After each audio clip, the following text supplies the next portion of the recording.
anything, actually, I other have than surprised you. friendship.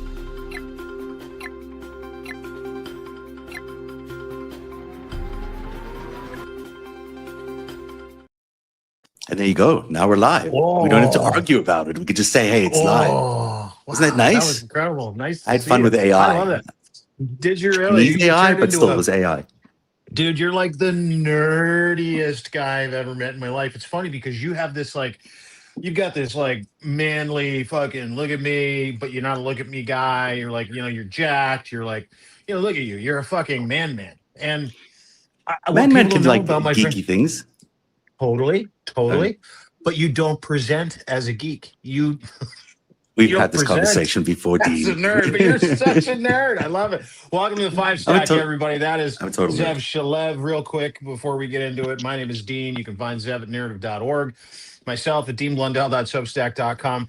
My God, to be surrounded with such beautiful individuals on a day like today, to talk about the very specific things we're talking about, not just me with my dirty mouth, not just Zev with his incredible investigative mind. We brought in a ringer because one of the greatest ironies in the world is taking place in Ukraine with Donald Trump getting on his knees going, pretty please, I need some drones, please. And we have a drone intelligence expert right here, Mr. Denver Riggleman, former congressman, ladies and gentlemen. Ben, Yay.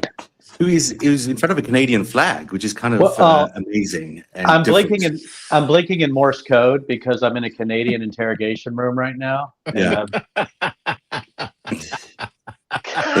We're going to get the truth out of you, Denver. We're going to get it all out of you. He's at my house. He's upstairs. I'm downstairs, and we have so much going on today. He and I have been in and out of meetings for the past few days. We are going to save America. We are going to protect Canada. But I mean, the wealth of knowledge that Denver has of our second subject today, we have 5 things to get to, which is drone warfare, which is now Ukraine has become so important to NATO. Ukraine has become so important to the United States and everybody in that area of the world, with all hell breaking loose in Iran and the Middle East, that we needed to have Denver on this podcast. And he's busy working, so he said he'd take some time out to come and join us to talk about that today. We've got a few stories to get to, so we'll get to that in just a second. But more importantly, he and I have been so buried with like meetings and all the other shit that comes with what we're doing together. And the fascinating part here is that we missed a story today about Epstein being a drug runner. Is that the number 5 story on the countdown? Yeah, the number 5 story on the countdown today, and it stuns me because I just saw it a few minutes ago, and I was like, "Whoa, how did this happen?" Let me tell you about it. So, Bloomberg just dropped a bombshell. This is Jason Leopold, who's a great reporter. He reports that the DEA opened a secret investigation into Jeffrey Epstein in 2015, centered on money laundering, drug trafficking, and the procurement of Eastern European prostitutes for high-profile clients. And we first learned about this in the DOJ Epstein files release, but now there's a lot more detail. This wasn't just the sex crimes case everyone knows about. This was a separate probe that grew out of Operation Chain Reaction, a long-running investigation into organized crime targeting associates of the Genovese crime family. An informant told federal agents that Epstein was involved in the funding and distribution of club drugs, including ecstasy, ketamine, and methamphetamines, and that he ran a prostitution ring. The DEA's Special Operations Division led the investigation. That's the unit that works with 34 agencies, yada, yada, yada, get all that. But, I mean, I'm not really that surprised. I don't know if Denver, are you surprised by any of that? No, and I want to talk to something. It's pretty profound. I hope you guys are ready for the profundity that I'm about to drop here, and you guys can comment on it. Criminals that crime usually do other crimes because they like to crime. Mm. And I think, when I look at Don, thank you very much. I thought you guys would love that. But Dean, what do you think?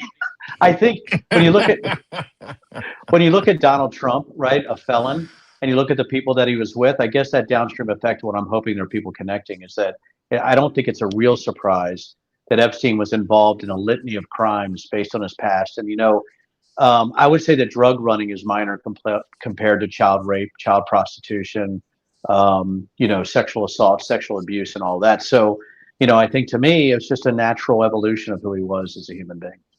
It is interesting. It's connected to the Genovese family, which ties into Donald Trump and it's, his roots in the mob world. We might find out one day that Donald Trump was involved in a drug running operation because It's interesting, Dean, and you've covered this as well, that when they came to office the second time around, they shut down all these investigations into cartels, into drug running, into all these other things, which may have included this investigation into Epstein. Yeah, as many avenues that you can shut down, you do when you're the president of the United States and you're an adjudicated rapist and a 34-time felon who laundered money for the Russian and Italian mob for 40 fucking years. Yeah. I think there's a decent chance Donald Trump is involved in this too. I think Riggs would call it, well, duh, right? Like, well, fucking duh. And listen, one of the things that I think is really important, and we're going to kind of downstream this in just a second. One of the things I think everybody needs to kind of keep in mind is that Donald Trump is an international criminal and has been for the better part of 4 fucking decades.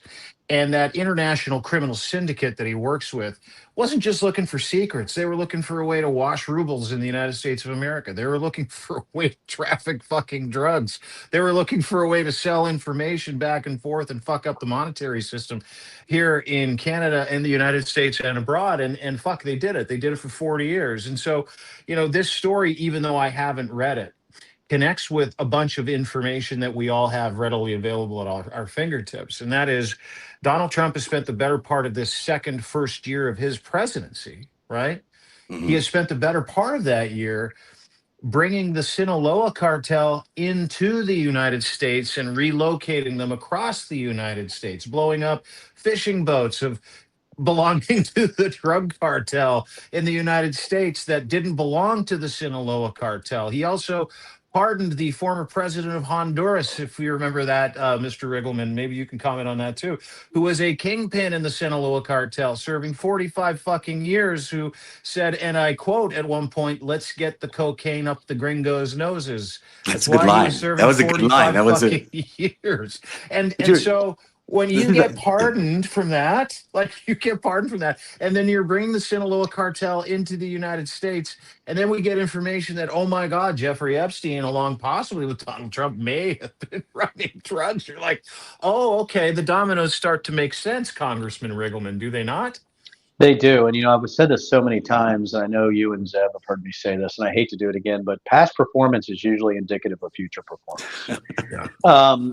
And I think when you're looking at somebody, Dean did talk about felonies, but I think it is the pardon of the Honduras president. I think that ripple effect, and looking at the article right now about Epstein, I would hope that people are paying attention to what's going on, because you also talk about, was it the 53 pages of redacted files? I'm trying to remember the exact number, where they're trying to hide what Trump actually did, or at least what the accusations were against him. So I think, Zev, the fact that you're doing this Fivestack and you start off with this story is pretty important to people, because everybody connected to Trump seems to have some kind of dire past. And even the people downstream, the cascading effect is every single layer of this seems to get worse and worse. And for me as an American citizen in Toronto right now, it's so embarrassing and shameful. But I think knowing that we have this criminal kakistocracy that surrounded this felon, this adjudicated sexual abuser, it's really hard for somebody like me who served my country, who is in Congress, to get my arms around it. And I know that it's insane and we laugh about it, but there's also this sense of dread that our country's been really snookered by some of the worst people we can imagine. Oh, yeah. I think that's really true. I mean, that's exactly what's been going on. Just look at this one chapter here. There's one paragraph here. That's your Bloomberg News reported that OCDETF, that's the organization that was investigating some of this, was defunded and shut down amid the Trump administration's cost-cutting spree, sparking alarm among law enforcement officers, given the task force's achievements over the decades, which included a leading role in the 2019 capture of the Sinaloa cartel leader, El Chapo. The administration transferred various responsibilities, including 5,000 existing cases, to a new set of task forces under the Department of Homeland Security that are focused mainly on immigration enforcement. And that's that hedge we've been seeing all along. They keep focusing on immigration, taking everyone off the beat from FBI officers and just pushing everyone into these immigration pursuits. And what you land up with is no one's investigating these drug crimes. No one's investigating these networks. And in this case, the Genovese crime family, amongst others, get away, with running these illegal drug businesses. Mm-hmm. Yeah, and you know what? It's funny how we can kind of reach into the ether when we see certain decisions that have been made that you've just pointed out, which is getting rid of the cartel task force, which is ending all the investigations, reappropriating that attention from those institutions that are meant to protect Americans from the drug war. And this is the same guy who, without fear or favor, without any receipts, without any information whatsoever to the alternative, is telling us that, he's won the war on drugs because he blew up some fucking fishing boats in the Mediterranean, right? No. And coincidentally, a lot of those fishing boats, some of them did have drug cartel people on them, but they were not Sinaloa cartel.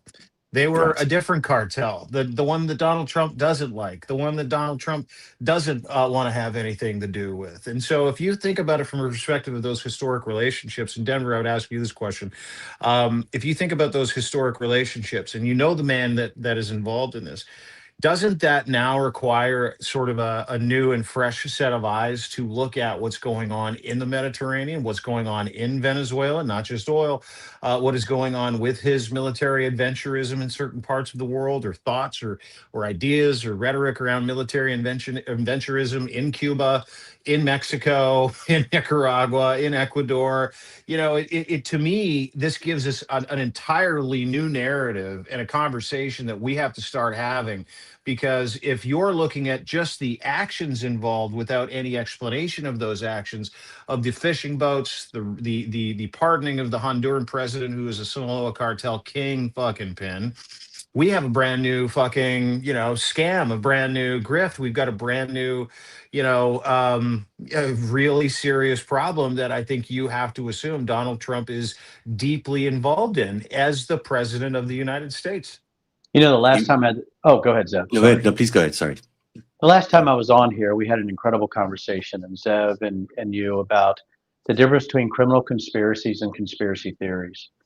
And when you start putting data points together, when you start looking at pardoning of certain individuals, when you start looking at the fact that Trump had these relationships with Epstein, that Trump is already a felon, what he did with his casinos, the fact that his companies have been not only accused of fraud, but adjudicated of fraud, and that he's an adjudicated sexual abuser, his relationships with some of the exact same people, the fact that he has defunded the very groups that were investigating these lines.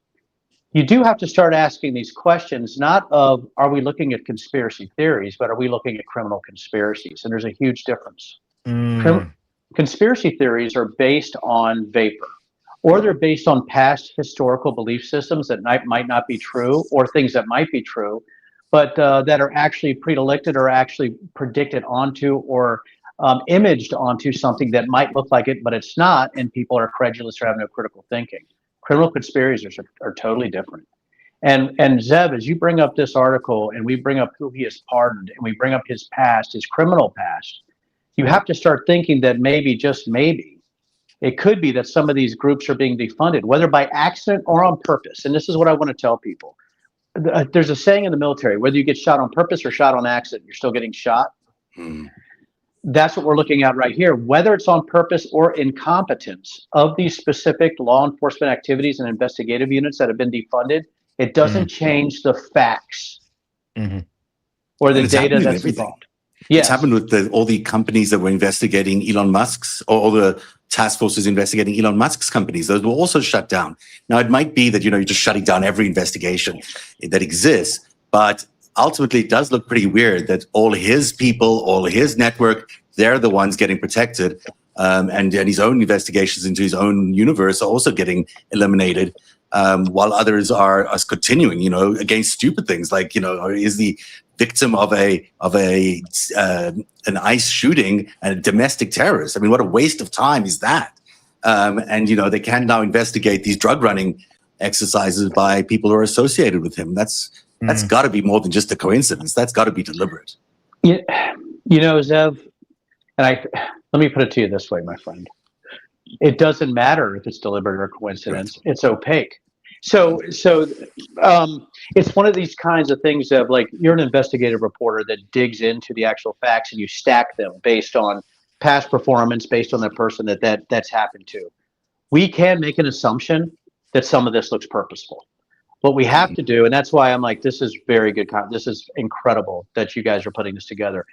But the fact of the matter is, whether it's purposeful or not, we have a real problem because the activities of Donald Trump are becoming opaque, and we have less an ability of the American people to know what he's doing based on the lack of funding lines and the investigative, I would say, organizations that have been shut down. That you're saying this today, Zev, is so important to your audience, because your audience can now say, listen, we don't care how it's happening, and we need more of an investigative push on this specifically. And I think, again, that's why it's so important to cover these topics.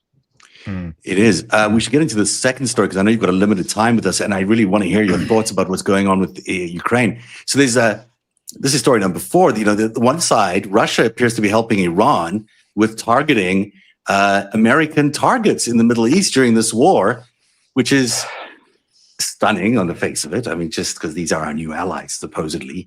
And then America needs help from Ukraine to actually organize these drones and to fight against the Iranian drone strikes. I mean, you know more about this than I do, but it's a stunning set of events that is just complete. And it's ironic and a turnaround. Oh, Zev, That's putting it lightly. It's ironic and it's a turnaround, dude. This is Schadenfreude at its fucking greatest. Like, you will never see a better example of eat the shit, guys. Eat the shit. Sorry, Den, go ahead. No. You're okay. I also used to say, and I like to say, stupidity is terminal. So here we go. Mm-hmm. The problem that you have is, if we have Russian intelligence helping, right, the Iranians with drone strikes and specific targeting, and we are weak in our ability to actually defend against drone attacks and strikes, think about the cascading effect of Donald Trump's decision making to enter into this war. That's the first thing. I hope I'm making sense. Yeah. What that actually means. Okay. The second part is this. Well, explain it. Explain it then, because what do you mean by that? Sure. So we enter a war with Iran. We've been very, very soft on Russia. We have really sort of withdrawn from full support for Ukraine, or even sometimes marginal support for Ukraine. Mm-hmm. Russia believes they have freedom of movement and freedom of intelligence services to our enemies like Iran. Russia and Iran, I don't know, people, they had just signed a treaty not too long ago. I mean, should we have maybe looked at that as mission planners and military planners? So now we have the Russians, you would think, now you have the Russians helping downstream with the Iranians to target specific geolocations. That's very important, what I'm telling everybody right now. They have specific intelligence on a target set, and we're such idiots, since we haven't been supporting Ukraine. We don't even have the ability to defend against drone attacks in a way that the Ukrainians have been able to do over the last 4 years. So now the very country that we have actually abandoned, that's going against a country that Trump has been friendly with, which is Putin, are the very ones killing our soldiers. Yeah. That's okay. It. That is when incompetence and a lack of any ability to see the field destroys not only American lives, but our ability to do business worldwide. And here's the other thing. I am probably the only sitting congressman who has run from a shahed. Okay. And I am, or former congressman that has run from a shahed. I'm probably the only one who's been in a drone attack. Which is an Iranian drone. People should know that. They may not know that it's an Iranian-made drone, right? Yeah, Iranian-made. Well, so they're Iranian-designed drones that are now mass-produced by Russia, which are Shaheds. Right now, there's FPV drones and there's fiber optic drones. If you guys ever want to go into a drone thing, I am happy. I am happy to drones engage. Are interesting. They're very interesting. But what we're doing right now, when we're shooting multiple $100,000 missiles, hundreds of thousands of dollars at one drone that might cost between $20,000 and $50,000. That's carrying a 5 to 40 kilogram payload. Yeah. Right. That's an actual suicide drone, a big old Shahed that looks like a little tiny stealth fighter going through, but it's not. Trust me. They even had wooden propellers at the beginning. We can go into all kinds of this. Yes, absolutely. So you have all this going on, right? But the Ukrainians are actually reverse engineering the Shaheds so they can actually target them better. Also, they've learned how to go after them, not only with FPV drones, but also with ramming drones, but they have other ways of jamming the drones. And that's what we did not know, is how do you do specific drone warfare for a low, slow flyer with a bunch of explosives? We have to go to the Ukrainians now. The reason that's so important is because we will expend our munitions if we're firing highly classified, highly sensitive weapons at low and slow flying drones that are carrying a lot of explosive. We are not prepared. America's not prepared because we're short-sighted. We have a stupid national command authority, and we have people in charge that are incompetent. You put that all together, and you have an administration that's enriching themselves instead of caring about the American citizenry, what we have is we have death and destruction on a scale we can't imagine. The Iranians have the advantage because they have 92 million people, and they have the Russians helping them with intelligence, and we can't defend against drones. We got to go to the Ukrainians because they're the best in the world. It's kind of stunning. I mean, it's not like they didn't know. Yeah. So, like, listen, a lot of things that people don't understand about Denver is that he is an expert when it comes to targeting and verification. He's an expert. He owns an AI company. Rig is what it's called. And Rig's job, what he does, is what we're talking about, which is identifying target. Can you explain that? Explain the target identification process. Explain why what you just said is so vitally important when it comes to the narrative around Donald Trump literally on his hands and knees, forcing other people to go on their hands and knees to ask Zelensky for some help, which Zelensky gracefully yesterday said, of course we will help you. We're sending Ukrainians to help you understand how to target these drones today. But explain that targeting, explain what you do, because I think it's really important. At cost. At cost, right? So what's really interesting about the Russian way of doing business now, say with fiber optics or Shaheds, and what we're seeing right now from the Iranians, is that in order to actually target, there's two different ways of targeting. It can be redundant. They can either use electro-optical, which is they can use a camera, right? And they have an operator that says, oh, there it is, and it's got a little cross on it. And I'm oversimplifying this a little bit, but they also have GPS weaponry, right? Where they have a GPS coordinate and they can actually put that drone on a GPS coordinate, right? Or there's a combination thereof. The issue that you have with the Russians helping to target is that they're giving them very clear imagery, but also places that they might not have understand based on early warning radars, targeting radars, the type of things that we utilize to monitor the airspace around us, but to also look at what's coming long range, like over the horizon and things of that nature. What we're getting with the Russians and the Iranians is that they're giving the Iranians very specific coordinates, but also very specific imagery. Now they have a coordinate, they have imagery, they know what they're going to attack. What we do, right, is if you're actually going out, right, and you're trying to do auto identification, which they're getting towards, is swarming. And my biggest fear is that they're going to be starting putting out Shaheds and groups and AI swarms that are actually talking back and forth to each other as they're going to target. So instead of 1, you get 5. Instead of 5, you get 10. And there's no humans in the loop. Zeb, there's no humans in the loop. They're already preset coordinates and they're preset. Now, are they to that point yet? Maybe not. But what Dean and I are here doing in Canada is we're building that type of capability at a very localized mission set. And I can't go into too much more like right now. But the thing so go ahead.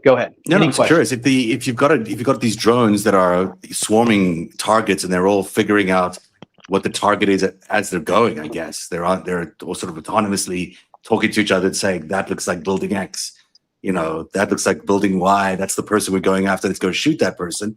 Do you need the space? Do you need the satellite stuff? Or does that stuff all work on, you need the satellite stuff to talk to the drones, but do you need the satellite imagery? Or is that not necessary anymore in a world where you could just send these drones in with swarms? Once it's uploaded where they're going, they definitely have to have a link, right? Because they have to talk to each other. There's definitely there's a connectivity issue, right? But it's just a deconfliction. It's not where it's so funny. People are like, oh my God, the drones are like, hey Joe, you see that building? I'm going to kill that when you go get Bob. I see him walking on the drones aren't doing that. All they're doing is deconflicting with each other in the airspace so they don't run into each other. Right. That's all they're doing. But they're already preset with targets. It's really not as complex as people think. But the thing is that once they do a fire and forget like that, they still have to have those uplinks so they can be jammed. But the biggest fear that I have, I don't even want to go into it. But I think that's the issue that you have right now is that they can go onesie twosie right now. They're very hard to shoot down. But my biggest fear is that we're coming into a place in this world that the way that we shoot down drones cannot keep up with them saturating the air environment with drones with preset targets. And I think that's what we're going to see next in drone warfare. I hope that helps. So that's a fucking great answer and frightening at the same time. But and I'm glad you held back the more frightening information. You're like, I can't even talk about that right now. Because Denver has such a deep understanding. This is what he does. He's got a company that it's a cutting edge company that identifies these targets and verifies these targets and does it in a variety of ways in a variety of different layers that meet certain requirements. And when we're talking specifically about the requirements that the United States needs, this is, this is what I find to be unbelievable, Denver, is that we've literally had the privilege of watching the Ukrainian peoples and their ingenuity, out of desperation, create the most fearsome drone technology in the world. They are the leaders in the world. Canada has a deal with Ukraine, a security deal to help us understand the technology and build the same technology so that we can protect Canada, but more importantly, we can support our allies around the world. So, question that I have for you after all that crazy context, I'm a context guy. The question that I have for you is, how the fuck is the world's most fearsome military machine watching So this go on unprepared. for 4 years? Now, after starting a war with Iran, go through fucking 4 years of munitions in 4 fucking days. And how are they so unprepared to defend their interests in the fucking region to the point where they can't stop six? And somehow the Ukrainian people can stock 700 in one night for years. Years. Were they not watching? Were they not paying attention? I mean, this also goes back to the Biden It's all administration. This, Joe. and It's Biden's fault. It really is Biden's I'm fault, not you know. hanging this on Biden either, but I'm saying, like, at some point, Ooh, this is going to get was juicy. I was the can't wait to United answer States was the oh good, I'm ready, I'm ginning you up, I'm taking you down that road. Was the United this. States just like, we don't really know what's going on there, but we got some fucking F-18s, we can bring down a $20,000 drone at a cost of $2 million per fucking missile? Like, I mean, the cost analysis here alone is ridiculous, but the unpreparedness 4 days into this to go, we're out of weapons, what do we do? Fucking I mean, they call knew drones Zelensky. were coming. It's fucking unbelievable to me. I mean, the military knows that drones Right? were Yes. a big thing. It's not news to them. They've been developing drones for a long time. The munitions thing is surprising, but you know, Well, even but the drone thing, like yeah. like walk me through how unprepared y'all are for the next fucking era of warfare. So this might be a little disturbing, and I'm not. I'm going to get pretty serious here. I think You're a former airman. Like, I mean, this is like you put these tactical strikes together for the United States of America for a long time. You're yes, a sir. decorated fucking United States Air Force veteran. Like, this Yes. is your wheelhouse. You're an expert. Yes, yes, sir. So I think it looks at incompetence from the Biden to the Trump administration on the inability of certain people in positions of power to see the future of warfare and what was evolving in real time right in front of them. When I was in Ukraine, you know, what's interesting is I was in Ukraine during the Biden administration too, right? And what I found interesting is that we would not share data from the European command in a way that could really help them with their targeting. So what did Ukraine do, guys? Ukraine built their own targeting solution set and their own way of identifying targets geographically that was outside sometimes of US capabilities. I hope people are listening to what I'm saying. Ukraine created their own ability to tactically strike with their own capabilities and their own engineering at a level we can't imagine, cheaper than we can imagine on every level. The Biden administration was mealy-mouthed and cowardly in that they would not fund them in a way to actually overwhelm Russian forces. And we did not have enough assets in place to see what was happening with warfare. But at least the Biden administration funded them to a degree where they could protect themselves. Break. When you go into the Trump administration, you have a president that played lip service going against Putin, but has fundamentally, right through action, said he supports the Russian regime based on how he's acting. So what we've done as a U.S. military is we can continue to spend billions on F-35 fighters, which are beautiful machines. Mm-hmm. I love them. But if we went into a ground-to-ground drone warfare in certain parts of the world, the Ukrainians are the best in the world because they were fighting for their lives. And they were able to use a procurement system that we can't even imagine. They're able to spend monies in a way we can't imagine. We talk about the conspiracy theories that somehow they're corrupt and all that kind of stuff. Yes, Ukraine had corruption. They had those type of things. But when you have this ability, or when you have this mortal danger from this huge country where you have to develop, you have to be faster than everybody else. They were able to do that, and we missed that opportunity. Every NATO country should have been side saddle with Ukraine, helping them and understanding why their actual warfare was so advanced and why during the last NATO exercise they took out American troops with drones and we had no idea what to do. We are in trouble. And right now, we need an administration, not Donald Trump and his bunch of lackeys, some idiot like Pete Hegseth, right? An idiot DNI like Tulsi Gabbard, generals that are afraid to speak out, generals that have no moral goddamn backbone, and they're sitting there allowing Ukrainian people to be killed. But the side thing, the downstream effect of this is we should have been there learning how to fight the very thing that we're fighting today against Iran. And because of bad decision making, immorality, and a lack of ethics, and the inability to see the future based on the kind of people we put in office, we need to have adults in the room at least now. But I still believe we still got 2 to 3 years of hell before we get there.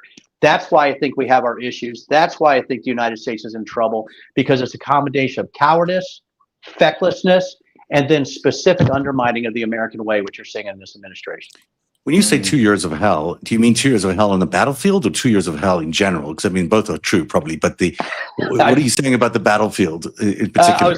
I was saying the years of hell that were coming as U.S. years of hell without recognizing what we need to do and continuing to expend ordnance and start wars without understanding the strategic objectives or why we're even there, because we do know in some respects, it seems to be it's more like personal motivation for Trump in so many different ways rather than what's best for the American people. I mean, now it is. But today he's calling for unconditional surrender. You know, he just called on the Iranians to unconditionally surrender to him. Did you see that? I mean, what does that even mean? I demand unconditional surrender. And the foreign minister of Iran said, and I quote, "Whatever, dude, we're just waiting for you. We're waiting for you to get here." I call on Fort Knox to deliver me $1 billion in gold. Yeah, that's going to happen. It's going to happen. But you don't have Truth Social. If you had Truth Social, maybe you could make it happen. But it is stunning that he's making these claims. I mean, he's still the president of the United States, and he's ordering a sovereign nation to surrender to him based on his will and demand. I mean, it's when you think about how ridiculous that is in the context of where we are in the last 80 years in American and global history, it's just insane. Yes. It's insane. Well, I mean, you know, like it's in keeping with how fucking delusional that giant thumb is, right? Like he's delusional. He thinks that he could go lay down your weapons and people will just lay down their weapons. Dude, the myth of Trump has been busted. It is busted. Like I'm watching Iran literally pick off fucking the United States everywhere in the Middle East. I don't know if this is true, Den.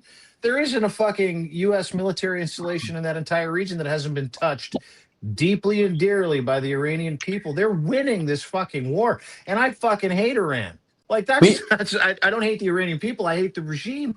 And when you start a war like this and get exposed like this, it speak to the morale of the fucking veterans involved. I mean, you got a rack, you like a rack of fucking medals and commendations because you did this work. You targeted people. You mission planned for a living.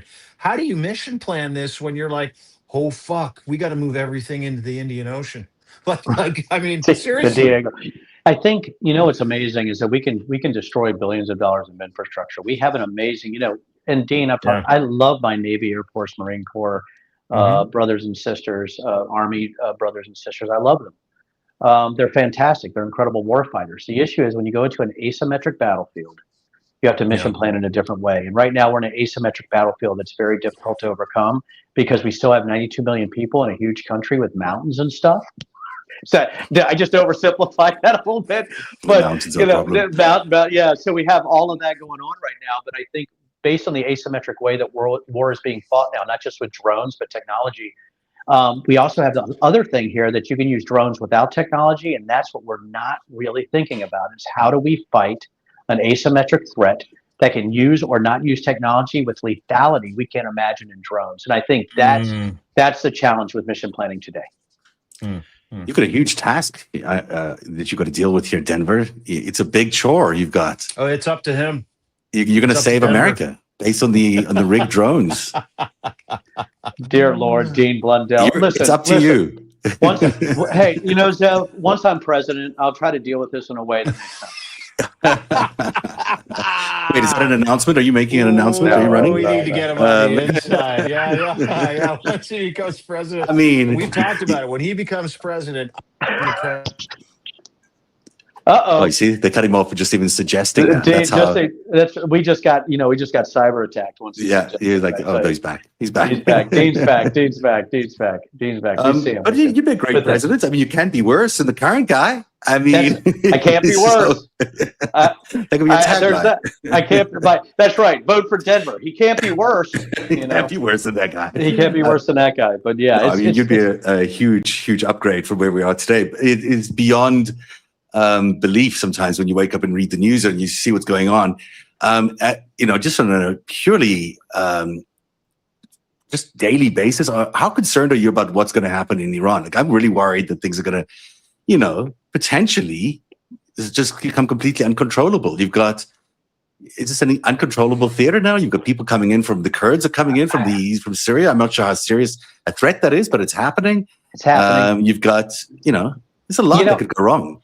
There is. I think there's a possibility that Iran really takes control of this because of the asymmetric way. We're not willing to expend that kind of ordnance, so we keep running out of missiles, and that's a whole nother ball of wax right there.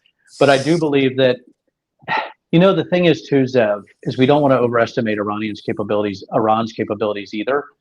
So that's the thing is I don't know the order of battle from Iran, so I have to be very careful how I state this. It's I would say it's probable that we're still going to overwhelm, and we have most of their air defenses. We're going to take out specific strategic targets that are very damaging to Iran. The issue that I have is I don't know their actual inventory of Shaheds or other types of FPV drones, but I got a feeling it's in the tens of thousands. And have we seen the big volleys yet based on desperation from Iran? And my fear is that they desperately shoot a number of Shaheds at a target, maybe blindly, and they get lucky. And if that were to happen and it's a big base explosion or it's something that we can't imagine or it's somewhere in the Straits of Hormuz, that's the stuff that I worry about. How do we actually deal with that in an asymmetric way? So that's where because we really aren't seeing the long-term effects because, again, of the incompetence of the administration. I don't think they ever thought. Did you think, Zev and Dean, that they think they'd shoot missiles in the UAE? That Shaheds would be heading in the UAE? They had no idea. They had no idea. I didn't think they thought about anything. I think they saw Israel.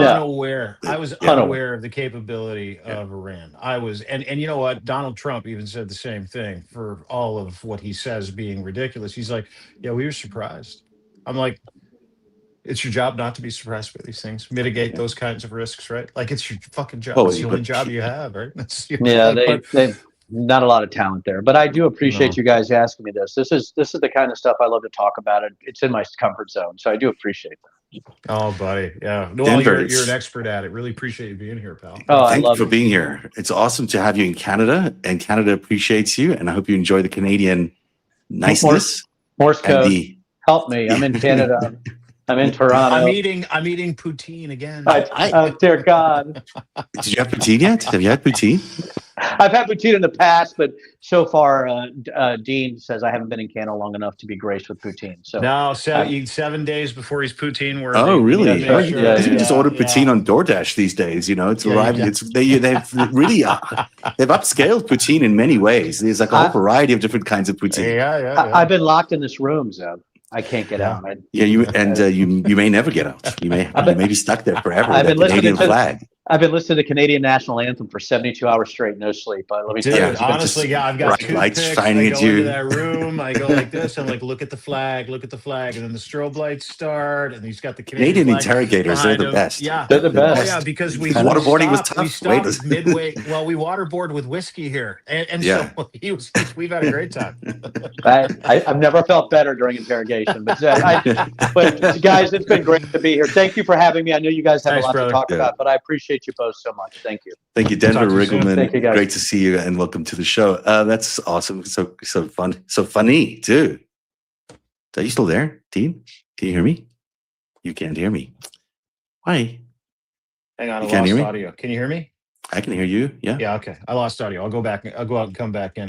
Just tell the people a pretty story, dude. I'll tell the people a pretty story. Isn't that nice? Dean Blundell.substack.com and Denver Riggleman. Denver Riggleman, of course, the former congressman, was an investigator for the January 6th committee, doing a lot of great work still in intelligence and AI and a whole bunch of other things. And it's awesome to have someone like Denver join us on Substack, but also on Fivestack. We have so many other stories to get to today. It's actually, oh, look, there's two of you now. Ooh. Oh, hi there, everybody. I'll remove one of you and do this. Thank you.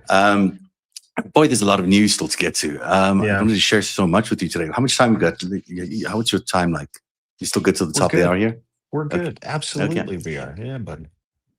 I put out a story today. This would be also part of the Epstein thing about Clinton and about what happened in the 1990s. It sounds like the most obscure kind of story you've ever heard about. And it looks at the role that Epstein played in derailing the Middle East peace talks under Clinton's presidency, which on the surface seems like it's possible, it's likely, but when you really dig into it, when you really dig into all the people that he had around him, whether it's Ehud Barak or the Norwegian prime minister who was the guy negotiating the Oslo peace accords, by the way, the same guy that was arrested last week was the guy negotiating the Oslo peace accords.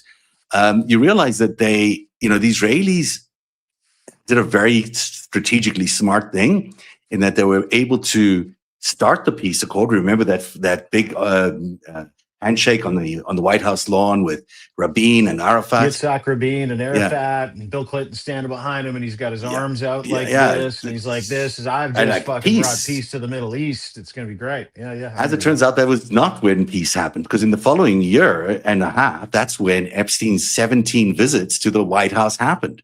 And his connections to the Rothschilds again, and his Clinton's connections to the Rothschilds as well. And desire, and I heard this directly from Ari Ben Menashe, that to scuttle those talks, to scuttle the efforts to bring peace to Israel and Palestine, which would have been game changing. And the reason why I think it's important today is because it's the same thing. I mean, we're watching Donald Trump go to war because of Israel in Iran. I mean, that's basically the story. You can say it a million different ways, and you can say many different excuses. But essentially, America is backing Israel in this war, and we would never have even gotten here if the peace talks back in the 90s had been successful as they should have been. And who are the people who are constantly doing this? It's the same people. Bibi Netanyahu was still back then opposing the peace talks. Still today, he's the guy encouraging the attacks on Iran. And so it's not like that it's a different set of circumstances. It's the same set of different circumstances, but the same people and the same network of 40 years controlling American foreign policy to the point where we may not even have our own foreign policy, it looks like. I don't think you do. And it was interesting because I had a very long conversation with our friend Steve Schmidt from The Warning today. And this was a huge topic of conversation where we were discussing what Bibi Netanyahu is to the Israeli people, much like what Donald Trump is to the American people, which a lot of people don't understand, number one. Number two, and I think this is a very important point to bring up, Bibi Netanyahu does not want peace in the Middle East. I mean, that guy's not in power unless there is chaos in the Middle East, right? And the third part of this that I think is really important is the anti-Semitism part. It's the use of anti-Semitism as a phrase to paint people with a scarlet letter who do not buy into what Benjamin Netanyahu wants Israel to become. And what he wants Israel to become is a dictatorial state. And he does it out of self-preservation. And so, the generational damage that Bibi Netanyahu and his party of sycophantic xenophobes and fascists, they're fascists, and which is hard to imagine when you consider the history of the Israeli people, the Jewish people who are so war weary. You're Jewish, you've got family there, and I'd love for you to speak to that as well. Just the reputational damage he is doing to what Israel was, what Israel is, and the goodwill towards Jewish people, not just in Israel, but around the world. It is catastrophic. And I think over the next, year to 3 years, because we're starting to find out now how compromised the United States government is, how compromised the Canadian government has been in the past by the interests that are attached to Netanyahu and the people that make Netanyahu fucking possible. Not Israel. This is not about the Israeli people. They are being held hostage by Benjamin Netanyahu in as much as the United States is being held hostage by Donald Trump. And I think it's very important for people to prepare themselves to be able to call a spade when it comes to foreign interference in the United States, because Donald Trump is not fighting a war for Americans. Donald Trump is not fighting a war to keep America safe. And I go back to the fucking ridiculous fucking comment that Marco Rubio made the other day, where they're like, "Hey, is this about regime change?" He goes, "No, this is about defending Americans." And I was like, "Well, what do you mean? This isn't like you guys fucking you and Israel attacked the shit out of Iran." They're like, "Well, Israel was getting ready to attack Iran. We knew that if they did that, then Iran would attack Americans all over the world. So we defensively but proactively attacked Iran." That notion is so fucking ridiculous. Yeah. To anybody who can fucking put like any circus monkey that can put a square peg in a square hole, someone with minimal IQ, someone who doesn't need to understand operational control, someone who doesn't need to understand what it's like to conduct a war or why you strike targets, someone who doesn't need to understand foreign policy. That in itself not only didn't make any sense, let me put it in layman's terms. What he said was, it's defensive because we knew if Israel did it, they would attack us. So we just attacked all these fucking people ahead of time. So we consider that to be proactively defensive. That doesn't make any fucking congruent sense whatsoever. No, it doesn't make any sense. And the thing, the earlier part of what you said was so true. You know, firstly, Israel is being held captive by this foreign policy. I don't believe that the majority of Israelis support all this kind of militarization of the region. I don't think it's what they do at all. And I think Bibi Netanyahu is basically, you know, gotten power crazy. He's basically consumed all this power, has all this power, and knows that he could basically run the American presidency like it's a puppet, you know, and to have control over the US presidency like it's a puppet regime is very dangerous to the world, because there's no doubt in my mind that that particular guy should not be in charge of running the world right now. And yet he seems to have acquired it through people like Jeffrey Epstein and the like, which is, you know, why I struggle so much. Ellie's joined us, by the way. And, hello, Ellie. Oh, Ellie. Hi, Ellie. Because Ellie has an amazing story as well that she's been working on, also related to Jeffrey Epstein. I just wanted to share with everyone, because Ellie, your work has been great on this issue of Michael Wolff, has been so interesting. And now you're saying that Michael Wolff was not just a writer, not just a journalist, as we lose Dean again, but even an agent, like a intelligence operative running between Trump and Epstein.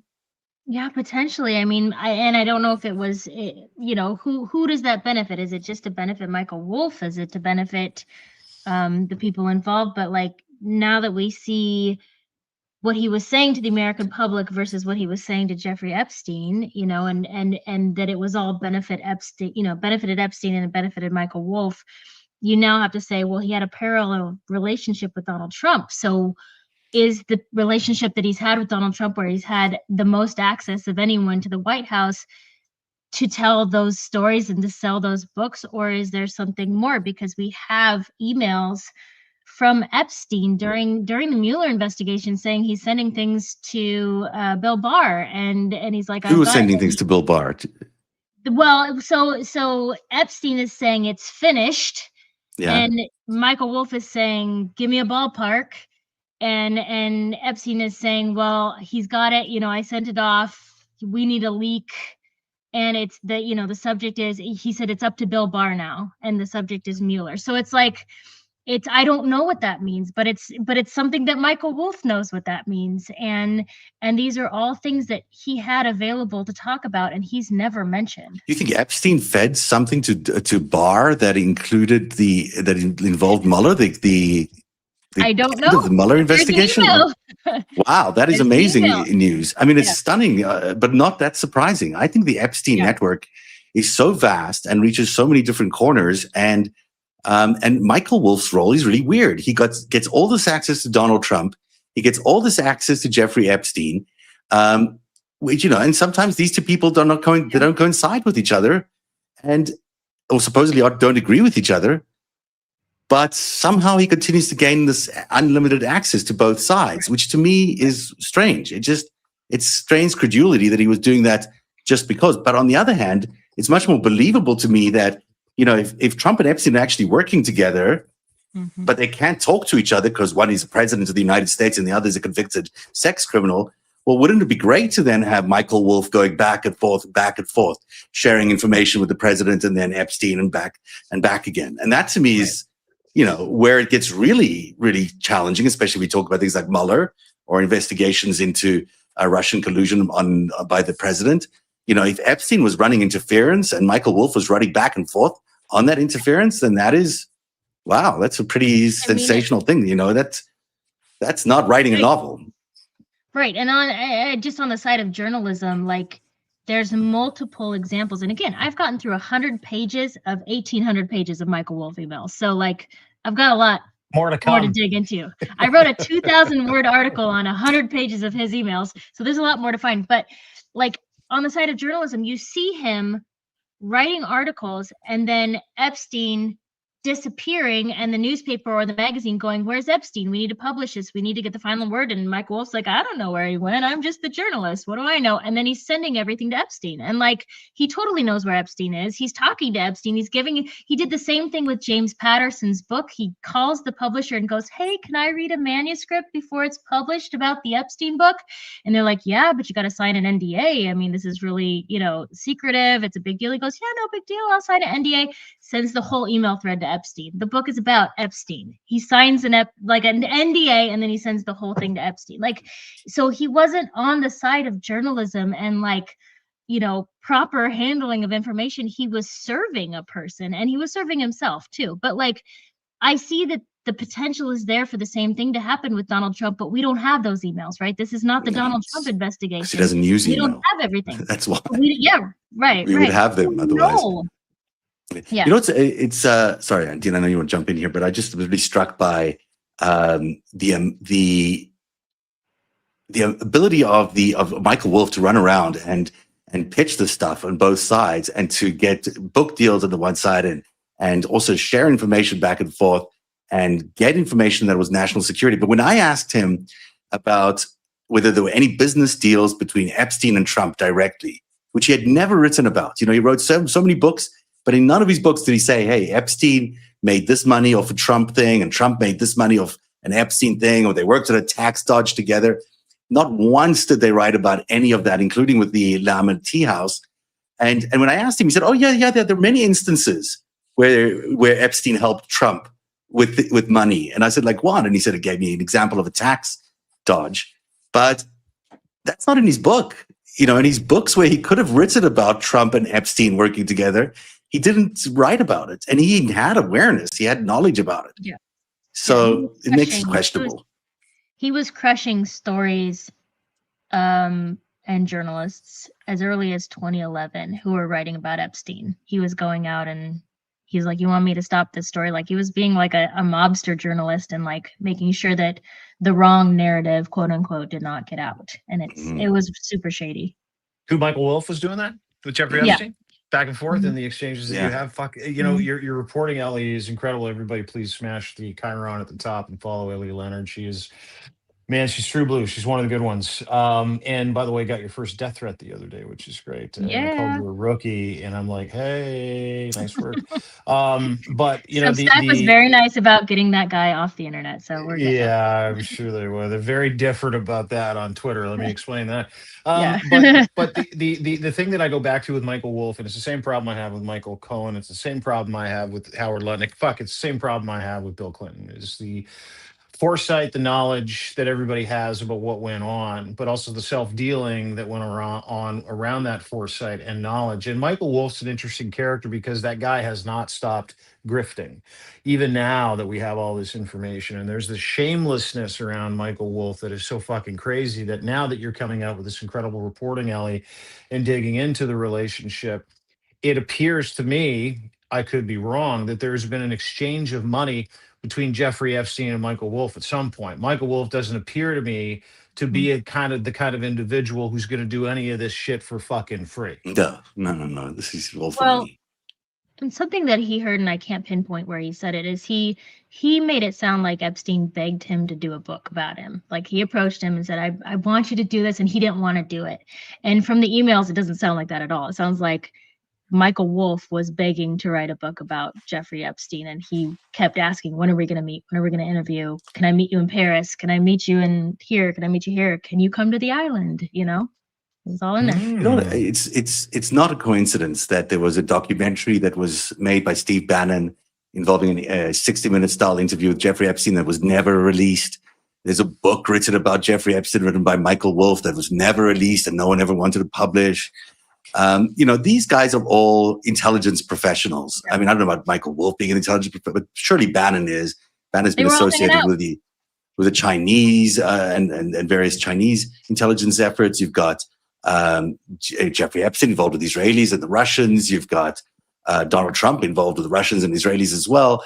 You've got, there's and also the mob, it's interesting. We started off the show talking about this investigation into Epstein's drug trafficking business, apparently, that was run by the DEA for several years, involving the Genovese family. And this is what it is. When this whole giant network is the mob, the American mob, as we've come to know it, the Russian oligarchy, which is largely Jewish to some extent, which also has a lot of roots in Israel, and the intersection of the FSB and the Russian intelligence services with the Israeli military intelligence.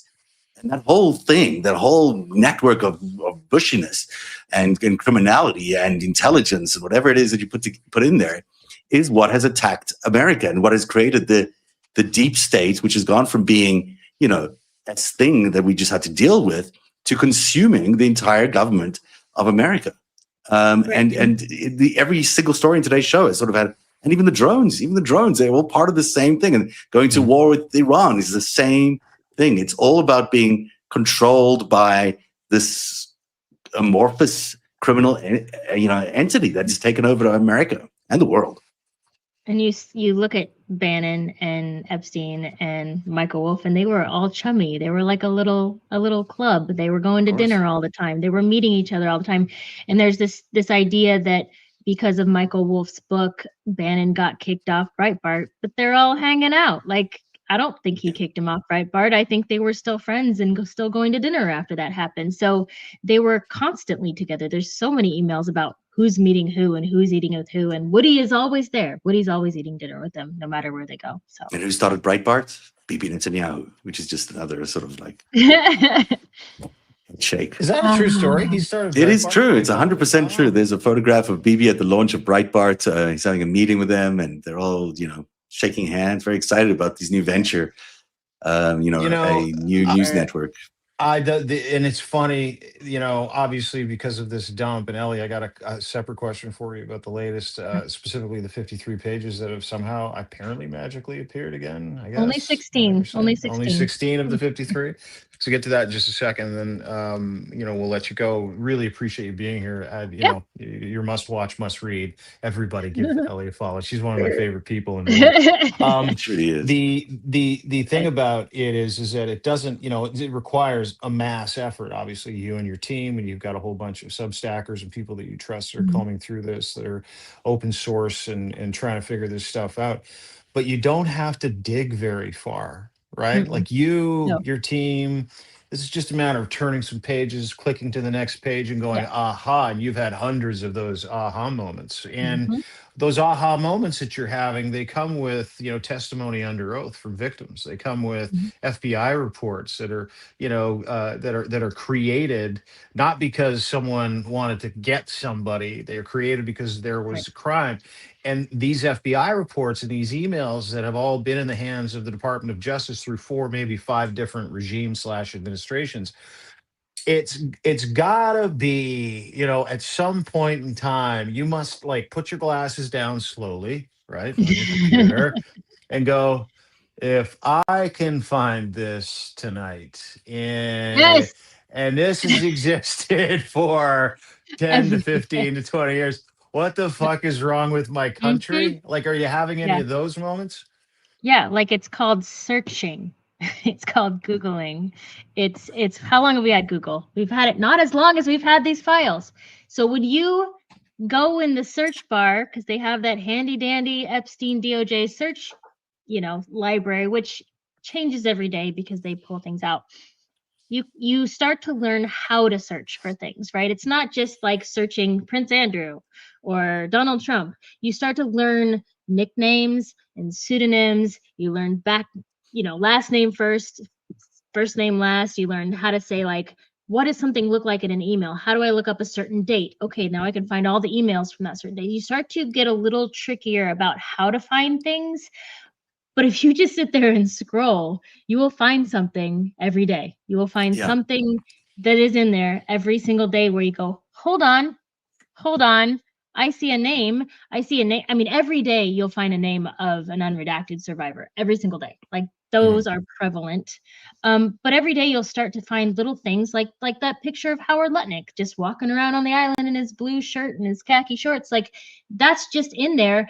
And there's enough people out here looking through those files that they're going to actually find that. Whereas, they're frantically searching through these things at the DOJ, trying to find those things, and they don't have enough people and they don't have enough manpower.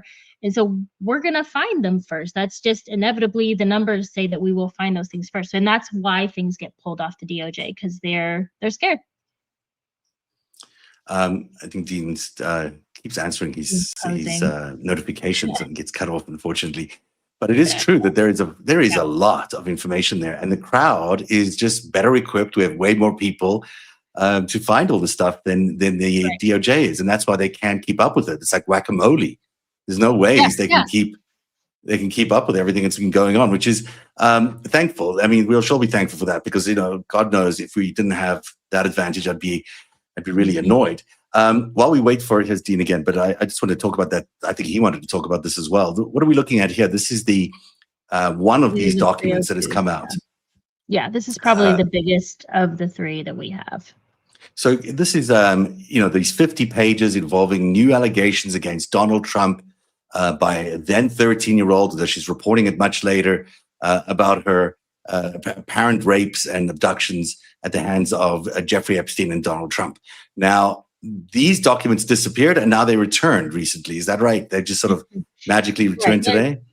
They did, but not all of them. So according to the journalists at NPR, they did some sort of algorithm. I was trying to reiterate what they had told me, how they found them, because they didn't have the actual file numbers. They had a way of finding it mathematically, that there were 53 missing pages.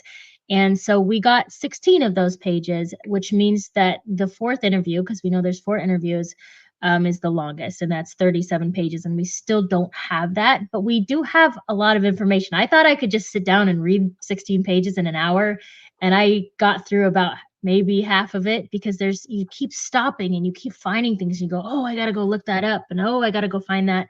And one of the things that I really got caught on was this Mr. Atkins, who is supposedly associated with the Ohio education system, which is very obviously connected with Leslie Wexner. That's his home digs, and that's where he spends all his money, is on like Ohio State, University of Ohio, that type of thing. And supposedly he is either a dean or someone who works in finances. I'm trying to dig through faculty records and beneficiary records for the schools to see if there's anybody, because his name is also phonetic, they said, so it could be spelled differently. So we don't exactly know who he is, but there's a lot of very specific details in this that, objectively, when you're looking at an interview and you think FBI has interviewed the same woman 4 times, which lends credibility to it. Yeah. You also find details that are so unique and specific that you think that would be really hard to make up. Like discussions of certain concerts and places where you can actually go back and you can find that concert occurred, and that she lived on an island, and how many people lived on the island, and how she would have gotten there, and the type of cologne that triggered her. She smelled cologne on a certain person, and she was triggered because she remembered that it was the cologne that Epstein was wearing. And you can look back at when that cologne was manufactured, and wouldn't you know, it was right around the same time. And there was just really, really specific details in this that I found interesting, to say the least, because hypothetically, had it been not true, you would have to be highly creative to create this story, because it was just so specific and searchable. Now, this all took place in the 1980s, right? I mean, that's what they're suggesting. Now, Donald Trump and Jeffrey Epstein, to our knowledge, had not met until the late 80s, right? Right. And yet they're described in this affidavit as having met, or at least having a conversation about some stuff. And that Jeffrey Epstein, is it Jeffrey Epstein that brought this victim to Donald Trump? And then Donald Trump proceeded to not like this person because she was boyish looking. And then ultimately everyone left the room and he apparently assaulted her. She bit him on his penis, allegedly, and then he beat her. That's the story, essentially, in this, which is horrific on every level. And yet to think about it as being something done by the president of the United States is you can't even think about it. It's just beyond belief. And yet it makes a claim that Epstein and Trump knew each other back then. Yeah, but I mean, it's not, I mean, I think we found with a lot of people that they have met each other earlier than is on the record. I think we've seen that with a few people along the way. But also he was working several years in finance by this time. He knew Ace Greenberg. He knew big people in New York City. Her mother worked in real estate. They were all involved with her mother and her mother's business.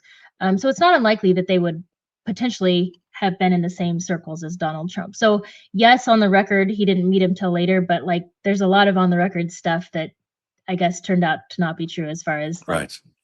You know, that I mean, it certainly is. It opens up a whole different world when you think about the early 80s and what Donald Trump was like in the early 80s as he was entering Manhattan, dealing with, all these big mobsters and the cement industry and Cohen, his lawyer, being the architect of his rise. That whole scene was very different back then. To imagine now Jeffrey Epstein as part of that Cohen, Genovese, Gambino era. And we see today this drug trafficking investigation and this potential Epstein drug trafficking operation. It just begins to expand your view of all this and think, what really what kind of monster as a network, what kind of octopus are we really dealing with? One that has tentacles in the worst parts of the world, doing the worst possible things to people. And she mentions, it's a lighter story, but like she mentions being, she was a relatively naive child. Like she wasn't necessarily somebody who was coming from a horrible home and neglected, but she mentions like being abused and coming back and worrying about her mother because she'd pierced her ears and she thought she'd get in trouble for that, but also that she'd never had drugs before and she was offered drugs by Epstein. And then she remembers over a next period of time that same drug that she was offered sort of spread around the island where she lived, which was not hugely populated. If it is where I think it is, it was about 38,000 people. But that same drug started to spread through the schools and through the system, and she was hearing more and more about it. And she thought that potentially he was, he and his people might have been behind that spread.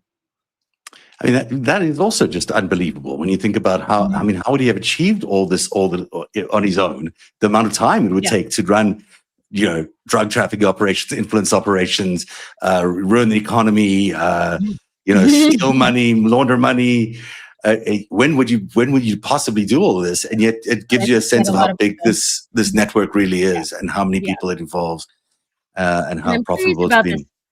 Mr. Atkins. I wonder if that's actually his name. I thought about maybe that could have been Leslie Wexner from the description, but I don't know. Maybe not. I could not find him. I did an exhaustive search yesterday of him, and I could not find his name in existence. So, I'm not saying phonetic. They say phonetic, but then the same name shows up in the journals, the Unknown Survivors journals, and it could be a coincidence, but that's the same name. And the Ohio University, of course, well known for its own. Is that the same one as the scandal? Is that the same university? Is that Ohio State? Yes, and it's very heavily funded by Leslie Wexner. I mean, it's there are connections there. I have to figure out who this guy is, because maybe not even using his actual name. I don't know, but we have to, once we figure out some of these dots and connect them, then we can figure out who Mr. Atkins is, if he is who he says he is. The claim here, I think, is that he was a senior financial administrator at the university, but we could not find a single person that worked there under that name. So, he But I either was mean, using. would he Yeah. have said that he was? Maybe he wasn't. Who knows? Yeah, exactly. No, of course, everything here. And there's this other guy, this Cecil, who's a black male accountant. We just don't know much about him either. Mhm. Great work, Ellie, as always. I don't know what happened to Dean. I think he's just abandoned us today. So he's got a lot going on right now. So, but thank you very much for bringing us your story on Wolf, and thank you for sharing your knowledge about these 2 inside documents that the DOJ has finally released. This story is not going anywhere. I mean, if there was any doubt that Epstein was going to disappear, I thought about it. It's not going anywhere. It's getting bigger and bigger and bigger every second. And yesterday we learned about Pam Bondi testifying soon. Lutnick's going to testify soon. These heads are going to start rolling. They have to at some point. It's this administration can't stay afloat if it doesn't start losing some of this weight. Maybe not Bondi, but certainly it seems like Lutnick. I always say it wrong. But Lutnick is going to be the one to go because, it just, there's too much involved there, and it's going to continue to be the case. Right. Well, thank you for having me.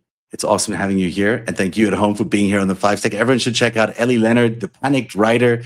Everyone should check out Denver Riggleman at Breach, I think is what his Substack is called.